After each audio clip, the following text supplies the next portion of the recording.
ভোলায় কৃষক দলের কৃষক সমাবেশ অনুষ্ঠিত হয়েছে। শুক্রবার বিকেলে ভোলা সদর উপজেলার শান্তিরহাট বাজারে ইউনিয়ন কৃষক দলের এই সমাবেশ অনুষ্ঠিত হয়।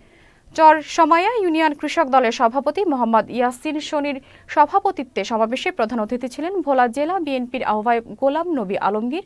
সাধারণ সম্পাদক শামীম নবাবের সঞ্চালনায় আর উপস্থিত ছিলেন কেন্দ্রীয় কৃষক দলের সহসাধারণ সম্পাদক আক্তার হোসেন সেন্টু, জেলা বিএনপি সদস্য সচিব রাইসুল আলম ও সিনিয়র যুগ্ম আহ্বায়ক হুমায়ুন কবির সোপান সহ অনেকেই। আমাদের খাদ্য শস্য বিদেশ থেকে ইম্পোর্ট করি, কিন্তু আমাদের দেশে যে হতে পারে, আমাদের দেশে কৃষক যে এটা করতে পারে তারা কখনই চিন্তা করে নাই। বিদেশ থেকে আমদানি করলেই পয়সা, বিদেশ থেকে কেউ আমদানি করে সেই দাম দিবে, এইটি হলো পয়সা। এদিকেই তাদের খেয়াল ছিল। তার জন্য আপনারা দেখেন বাংলাদেশে হাজার কোটি টাকা বিদেশে পাস হয়ে গেছে। এই আওয়ামী লীগ সরকার বিদেশে আমাদের টাকা পাঠিয়ে দিয়েছে।